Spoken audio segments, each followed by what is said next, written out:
안녕하십니까. 모두 평안한 한 주 보내고 계신지 궁금합니다. 현재 위드 코로나를 진행 중이고요. 확진자의 숫자는 약간 늘어난 것 같습니다.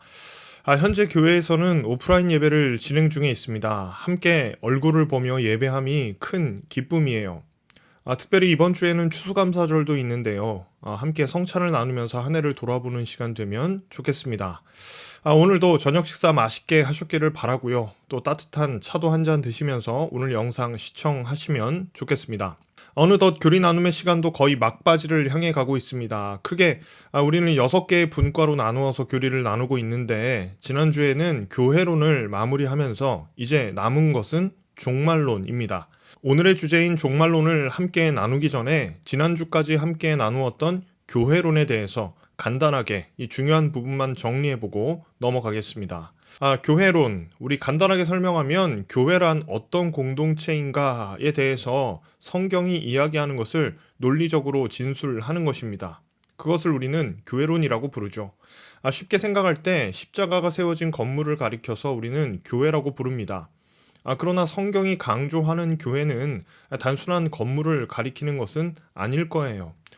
적어도 우리가 아는 대로 1세기의 교회 공동체는 지금과 같이 제도화된 예배 의식이나 건물은 없었습니다.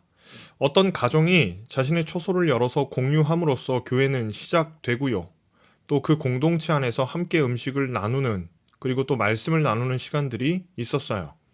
이것이 우리가 본받기를 원하고 또 지향하는 이 초대교회의 모습이었습니다. 그런 의미에서 교회를 다시 정의 내려본다면 다음과 같이 이야기할 수 있습니다. 교회란 본질적으로는 예수님을 그리스도로 고백하는 신앙 공동체를 의미합니다.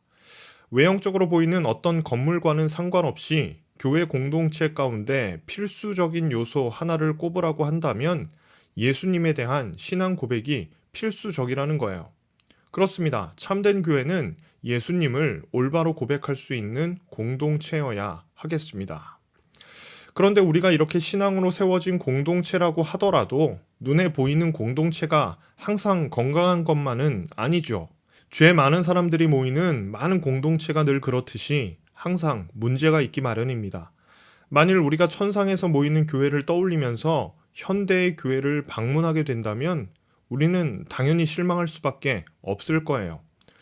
그래서 교회 공동체는 여전히 성화되는 중이라고 볼 수 있고요. 또 그 완성은 마지막 때에 일어날 일이기 때문에 우리는 이 땅에서 결코 완전한 공동체를 볼 수는 없을 겁니다. 그래서 우리는 이 교회를 보는 시각에 따라서 크게 두 가지로 나누어서 살펴보았습니다. 먼저 하나님의 시각에서 존재하는 교회를 무형교회라고 하지요. 즉 눈에 보이지 않는 천상적 교회를 의미하고요. 또 반대로 이 땅에서 존재하는 교회를 유형교회라고 부릅니다. 이 교회는 이 땅에서 가시적으로 보이는 공동체를 의미합니다. 아마 무형교회에는 아무런 문제가 없을 거예요. 왜냐하면 하나님의 시각에서 소명을 입은 사람들의 모임으로 우리가 볼 수 있기 때문이죠. 그 교회에는 과거에 예수님을 믿고 죽음을 경험한 성도들과 또 현재 진정한 믿음을 소유한 사람들, 그리고 마침내 하나님의 나라에 온전히 들어가게 될 사람들의 모임이라고 할 수 있겠습니다. 이것은 우리의 육신의 눈으로는 구분할 수 없기 때문에 천상적 교회 혹은 무형교회라고 부릅니다. 반대로 유형교회는 어떨까요? 우리가 다니고 있는 이 유형교회, 알곡과 가라지가 섞여 있는 교회의 형태를 나타냅니다. 따라서 이 교회 안에는 진정으로 거듭난 사람들도 있지만 동시에 거듭나지 못한 사람들도 섞여 있습니다.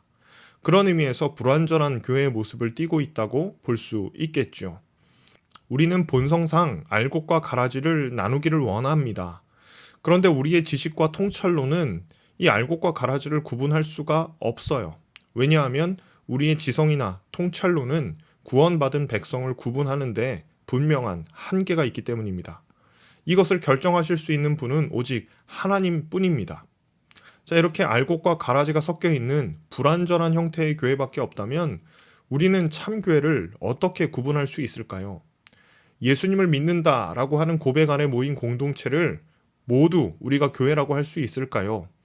2세기부터 교회를 위협해온 여러 가지 형태의 이단들과 가톨릭 교회의 부패는 우리에게 심각한 질문을 던지게 되었습니다. 과연 올바른 교회란 무엇인가? 이 종교개혁자들과 개혁교회는 이러한 질문에 대해 참된 교회가 가지는 세 가지의 표지를 다음과 같이 정리합니다. 첫째는 참된 말씀의 선포, 둘째는 바른 성례의 시행, 셋째는 신실한 권징의 시행입니다. 가장 먼저 참된 말씀의 선포가 중요합니다. 말씀을 그릇되게 가르치고 교리와 삶이 말씀의 통제 아래에 있지 않다면 그것은 거짓된 교회입니다. 둘째로 바른 성례가 시행되어야 합니다. 이 성례는 세례와 성찬의 예식을 의미하고요. 또 성례를 올바르게 진행한다고 하는 것은 합법적인 사역자들에 의해서 하나님께서 세우신 제도에 따라서 또 자격을 갖춘 교인들에게 시행하는 것을 의미합니다. 셋째, 권징을 잘 시행해야 합니다. 권징은 교리의 순수성과 성례의 거룩성을 수호하기 위해 필요합니다. 즉, 권징을 적절하게 시행함으로 교회는 순수성과 성결함을 갖추어 갈 수 있습니다. 이상의 세 가지 표지들이 참된 교회의 표지들이 될 겁니다. 여기까지 우리는 교회론에 대한 대략적인 것들을 다룸으로써 교회론을 모두 마무리하려고 합니다. 그리고 종말론에 대해서 이제 나누도록 하겠습니다. 종말론은 교리 이야기의 마지막을 장식할 주제이기도 합니다. 공교롭게도 이 종말론이 교리의 가장 마지막에 있네요. 종말론 하면 약간 무섭기도 하고 뭔가 미지의 영역처럼 느껴지기도 합니다. 신비롭죠. 기독교의 시간 개념은 직선적입니다. 이것은 불교의 시간 개념과 많이 다르죠. 불교의 시간 개념은 윤회적 시간이에요. 그래서 돌고 돌고 그 끝이 없는 형태의 시간 개념을 가지고 있습니다. 그런데 기독교의 시간 개념은 직선적입니다. 그래서 시작이 있으면 언젠가는 끝이 있는 구조로 되어 있습니다. 그래서 하나님께서 이 땅을 만드신 그 시점이 시작의 시점이라면 언젠가 예수님께서 다시 오실 그 시점은 모든 역사의 마지막 시점이라고 보면 크게 다름이 아닐 것입니다. 우리는 그 시점을 종말이라고 부릅니다. 이 종말론은 2시간에 걸쳐서 다룰 예정입니다. 먼저는 개인적 종말을 다룰 것이고요. 다음으로는 일반적 혹은 우주적 종말에 대해서 함께 나누도록 하겠습니다. 오늘은 먼저 이 개인적 종말에 대해서 함께 나눕니다. 먼저 개인적 종말의 의미를 살펴보겠습니다. 인간의 육체적 죽음이 가지는 의미, 죄와 죽음의 관계, 부활, 천국과 지옥과 관련된 설명을 의미하는데요. 즉, 개인이 죽음을 경험한 이후에 펼쳐지는 상황에 대한 신학적 논의라고 볼 수 있겠습니다. 개인적 종말을 아주 간단하게 말하면 개인의 죽음의 때를 가리킵니다. 인간은 영원을 사모하는 마음을 가지고 있지만 어떤 사람도 영원히 사는 존재는 없습니다. 간혹 영화에서 영원을 살아가는 사람들이 나타나기는 하지만 그 영원을 연기한 그 배우들도 지금 시간의 무게를 온전히 견뎌내지는 못하는 게 사실입니다. 그렇습니다.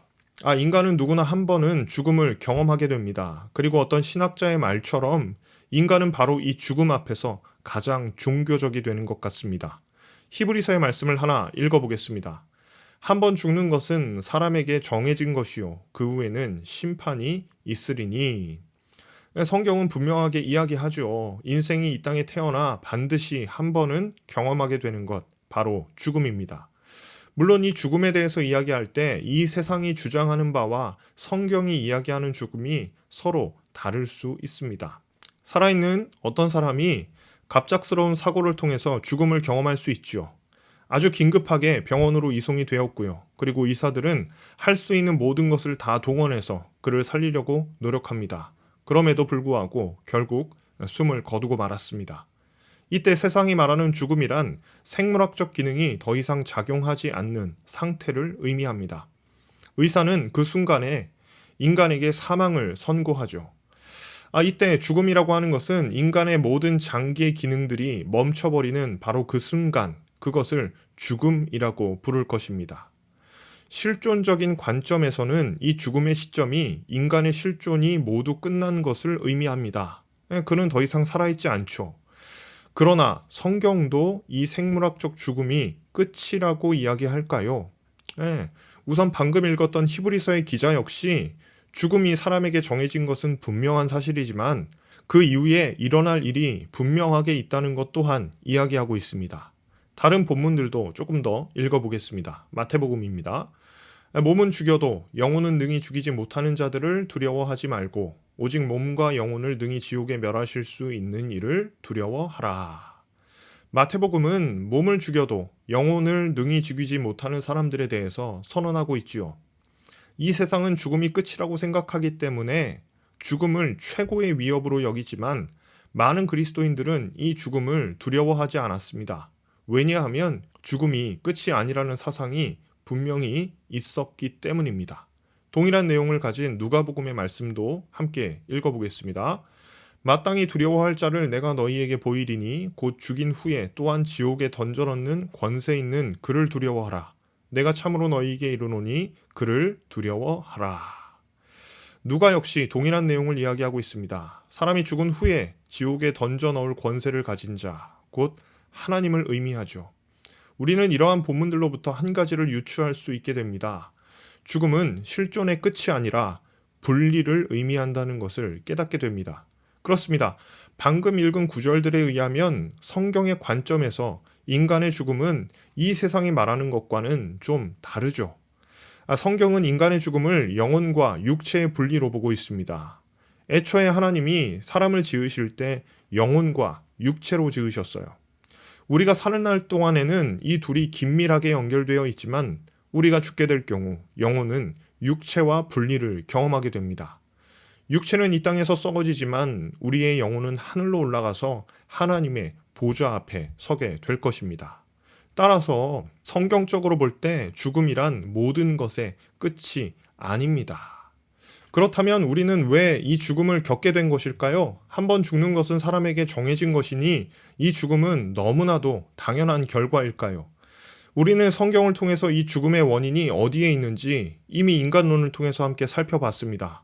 죽음은 원초적으로 하나님께서 인간을 위해 디자인하신 결과물이 아니에요. 성경은 죽음에 대해서 죄에 대한 형벌로 가르칩니다. 로마서 읽어보겠습니다. 그러므로 한 사람으로 말미암아 죄가 세상에 들어오고 죄로 말미암아 사망이 들어왔나니 그와 같이 모든 사람이 죄를 지었으므로 사망이 모든 사람에게 이르렀느니라. 바울은 로마서에서 한 사람으로 말미암아 죄가 이 세상에 들어왔다 선언합니다. 이 사람은 최초의 인간인 아담을 의미하죠. 성경은 아담의 범죄로 인해서 죄가 들어왔음을 또 그 죄로 인해서 사망이 들어왔다는 것을 알려줍니다. 즉 인간은 범죄로 인해서 죽음을 경험하게 된 것입니다. 만일 인간이 이 땅에서 죄를 짓지 않았다면 사망이 들어올 일도 없었다는 것을 반증하는 것이기도 하죠.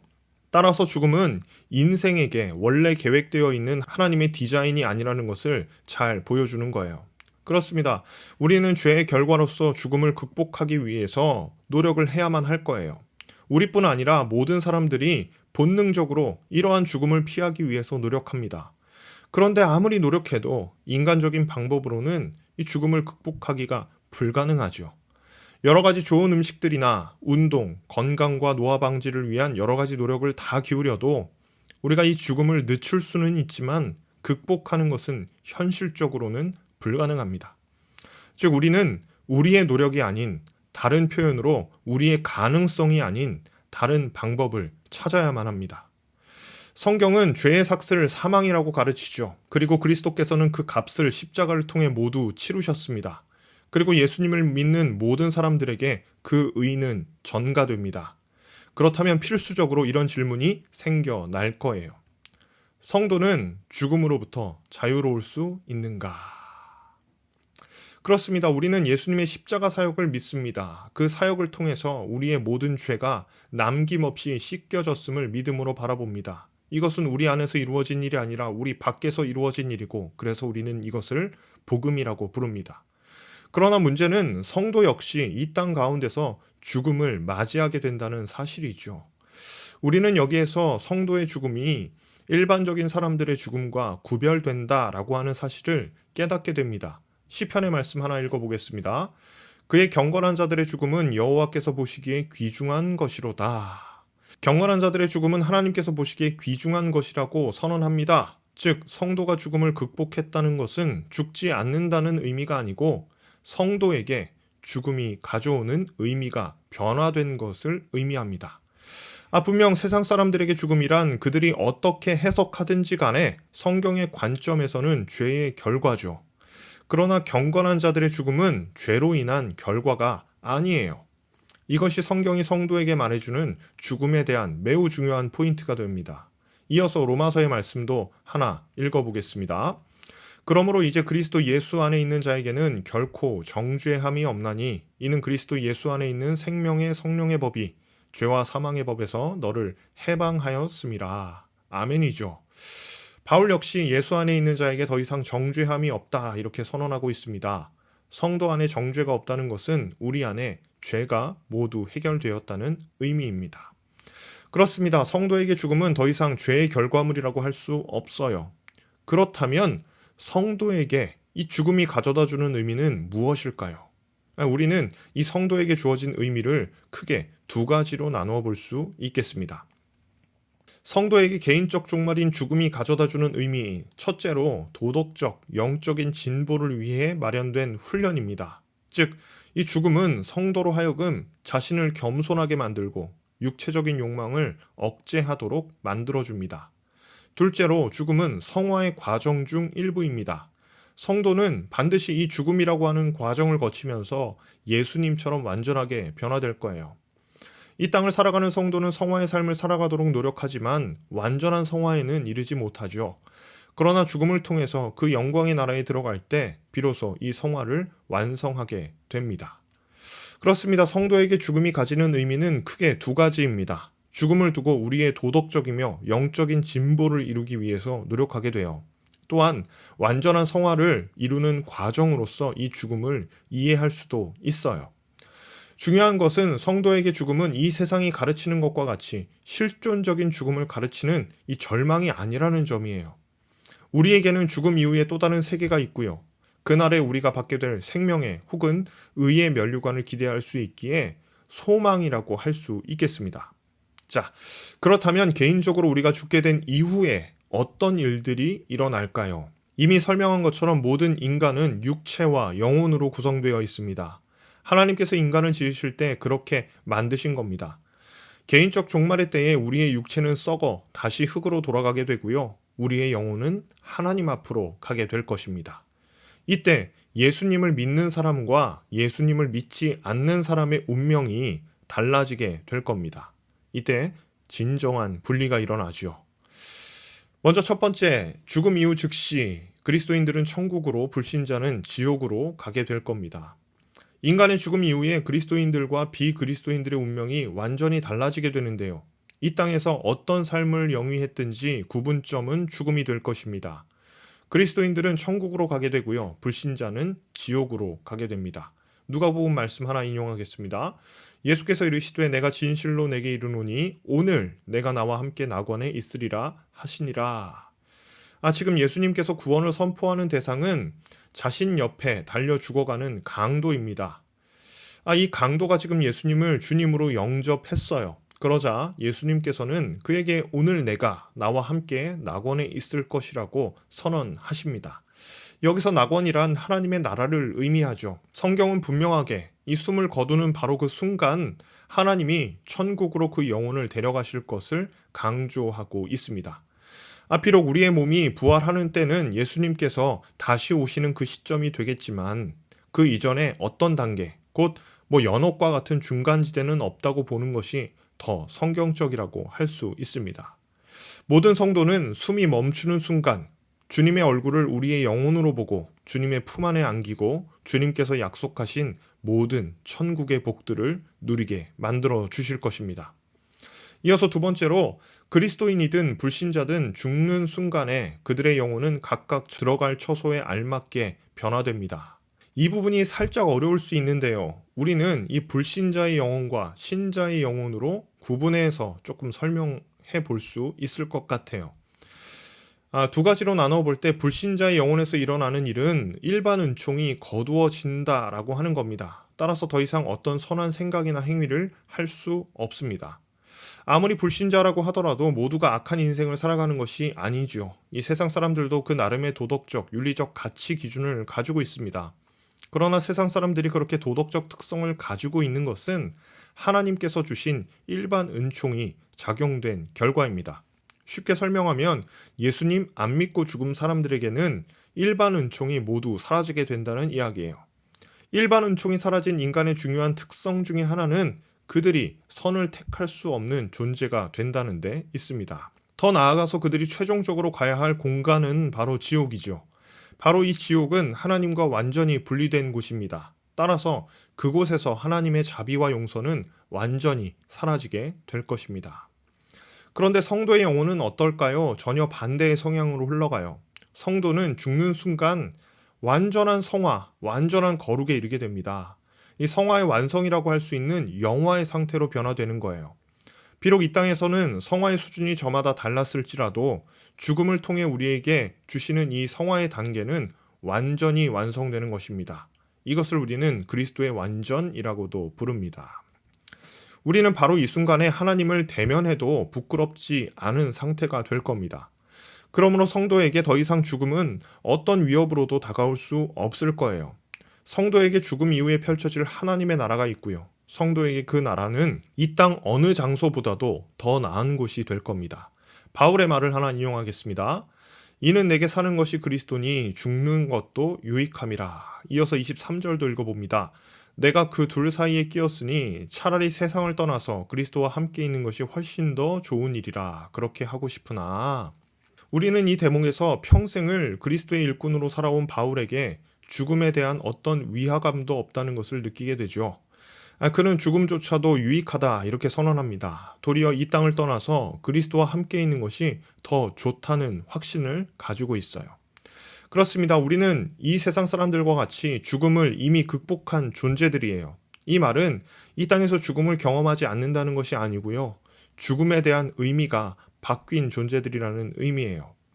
예수님께서는 우리로 하여금 이 사망의 권세로부터 우리를 구원하셨습니다. 따라서 우리는 이 죽음을 바라보는 태도가 완전히 바뀐 것입니다. 그렇다면 성도는 이 땅을 살아가는 동안 죽음을 어떻게 바라보아야 할까요? 이 죽음에 대한 그리스도인의 태도에 대해서 우리 4가지로 함께 살펴보고 모든 강의를 마무리하겠습니다. 첫째, 죽음은 두려움의 대상이 아닙니다. 모든 인류가 죽음을 두려워하는 이유는 무엇일까요? 이 본질적으로 죽음이 가지고 있는 비밀스러움 때문일까요? 저는 성경적으로 보건대 우리가 죽음 이후에 하나님의 심판대 앞에 서게 될 두려움이 작용한 결과일지도 모른다고 생각합니다. 고린도후서의 말씀 하나 읽어보겠습니다. 이는 우리가 다 반드시 그리스도의 심판대 앞에 나타나게 되어 각각 선악간에 그 몸으로 행한 것을 따라 받으려 함이라. 바울은 고린도후서에서 우리가 다 반드시 그리스도의 심판대 앞에 서게 될 것을 선언하고 있어요. 여기서 우리라고 하는 것은 그리스도인들과 비그리스도인들을 모두 아우르는 표현입니다. 즉, 이 땅에 태어난 모든 존재들은 죽음을 향해 가고 있는 존재들이며 이들은 반드시 그리스도의 심판대 앞에 서게 될 것입니다. 어떤 면에서 죽음 이후에 펼쳐질 심판대를 해결하지 못한 모든 존재들은 이 죽음에 대한 막연한 두려움을 가지고 있는 것이 아닐까 생각해봐요. 즉, 모든 인간은 그 본성이 심판대로 향할 것을 알고 있기 때문에 두려워하는 것은 아닐까요? 그러나 성도는 다르지요. 바울이 이미 로마서에서 선언한 것처럼 이제 그리스도 예수 안에 있는 자에게는 결코 정죄함이 없습니다. 따라서 모든 성도는 죽음을 두려워할 필요가 없는 거지요. 그 심판대 앞에서 우리에게 죄를 물을 수 있는 존재가 없다는 거예요. 따라서 성도에게 죽음은 종말을 의미하는 것이 아니라 소망을 향하고 있다는 사실을 기억할 필요가 있겠습니다. 둘째, 죽음을 준비하며 영생에 합당한 삶을 살아야 합니다. 아무리 믿는 자라고 하더라도 죽음은 예고되어 오는 것은 아닙니다. 우리는 늘 죽음 앞에서 준비된 자세를 갖춰야 하지만 언제 죽음이 찾아오는지 모두 알고 있는 것은 아니죠. 따라서 우리는 언제 죽음이 찾아오더라도 늘 준비된 자세를 가지고 그 문을 통과할 수 있어야 합니다. 에베소서의 말씀 하나 읽어보겠습니다. 세월을 아끼라 때가 악하니라. 그렇습니다. 바울은 우리에게 세월을 아낄 것을 요청합니다. 이 세상이 악하기 때문이죠. 세월을 아끼라는 의미는 우리의 인생이 매우 짧고 또 준비할 시간이 많이 주어져 있지 않다는 뜻이기도 합니다. 그러면 우리는 이 땅을 살아가면서 어떻게 죽음을 준비해야 할까요? 우리가 개인적 종말을 두려워하지 않는다는 것을 개인의 게으름과 연결해서는 안 될 겁니다. 예수님의 재림을 놓고 신앙이 나태해진 자들을 향한 바울의 권면의 말씀을 함께 읽어보겠습니다. 또 형제들아 너희를 권면하노니 게으른 자들을 권계하며 마음이 약한 자들을 격려하고 힘이 없는 자들을 붙들어주며 모든 사람에게 오래 참으라. 이어서 데살로니가 후서의 말씀도 읽어봅니다. 형제들아 우리 주 예수 그리스도의 이름으로 너희를 명하노니 게으르게 행하고 우리에게서 받은 전통대로 행하지 아니하는 모든 형제에게서 떠나라. 그렇습니다. 바울은 종말의 때를 살아가는 우리가 게을리 행하지 말 것을 요청합니다. 비록 우리의 성화적 삶의 완성이 이 땅에서 온전히 이루어지지 않는다고 하더라도 오늘의 그 신앙의 한 걸음이 무의미한 것은 아니지요. 도리어 우리는 바울의 말과 같이 세월을 아끼고 부단히 노력하며 우리의 개인적 종말의 때를 준비해야 할 것입니다. 셋째, 죽음을 소망하면서 살아가야 합니다. 이 죽음을 소망한다는 표현은 조금 어색한 표현이죠. 아무리 그래도 우리가 죽음을 소망까지 할 수 있겠는가? 이 표현을 조금만 바꿔보면 이 땅의 삶이 전부가 아님을 확신하고 더 나은 미래가 있다는 것을 또한 바라보라는 의미입니다. 그런 의미에서 성도에게 죽음의 의미는 슬픔만이 아닌 거예요.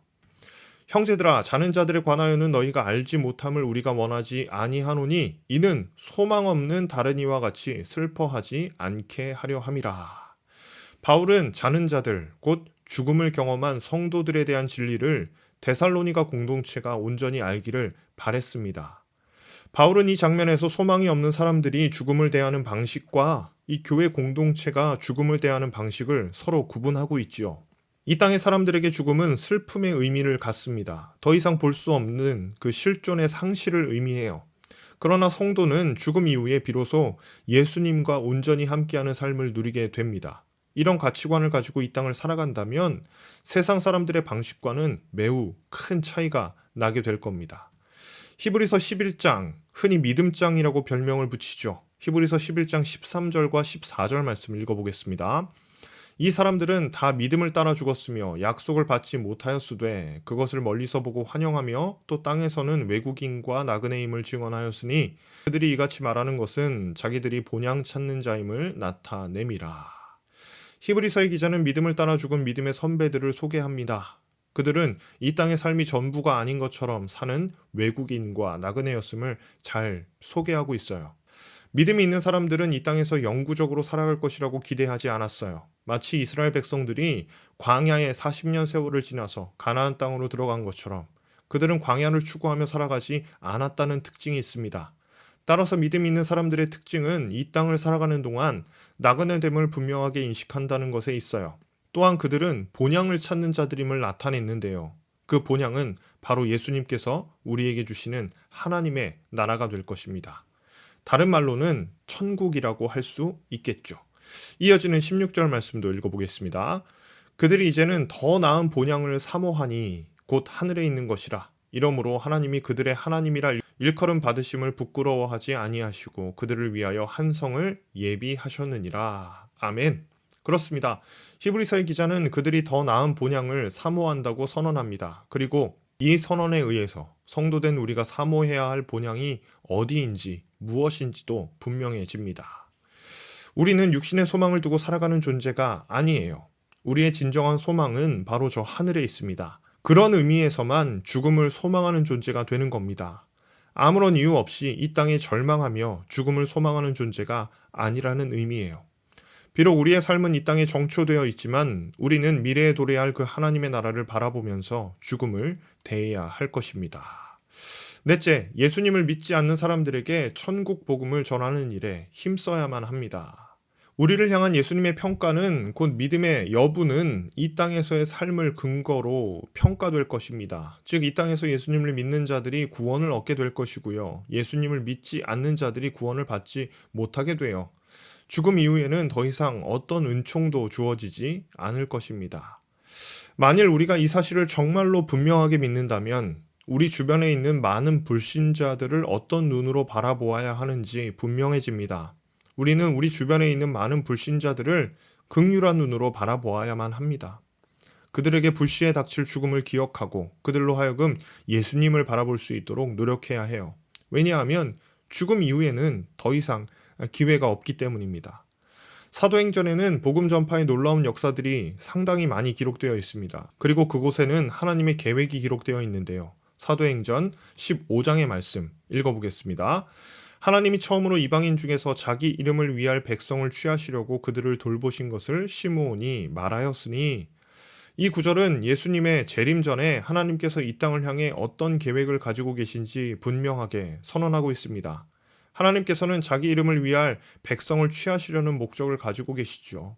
예수님께서는 이 목적을 자신의 때와 함께 연결짓고 있습니다. 마태복음 24장입니다. 이 천국 복음이 모든 민족에게 증언되기 위하여 온 세상에 전파되리니 그제야 끝이 오리라. 그렇습니다. 최종 종말 때에 벌어지는 일 중에 하나는 온 세상에 천국의 복음이 증거되는 것입니다. 따라서 하나님의 복음이 전 세계에 선포되고 모든 백성이 하나님의 나라에 들어올 때까지 종말의 시간은 보류되고 있다고 볼 수 있습니다. 그러나 성도는 그날을 피상적으로 바라보며 살아가는 존재가 결코 아니에요. 우리는 하나님의 나라에 적극적으로 참여하는 자들이고요. 궁극적으로는 하나님의 뜻 가운데 행하는 존재들이어야만 합니다. 그렇다면 우리는 그 하나님의 나라를 꿈꾸며 우리 주변 사람들에게 복음을 전하는 것을 사명으로 알고 그것을 행해야만 할 것입니다. 이상의 4가지 내용이 이 죽음을 대하는 성도의 태도가 될 것입니다.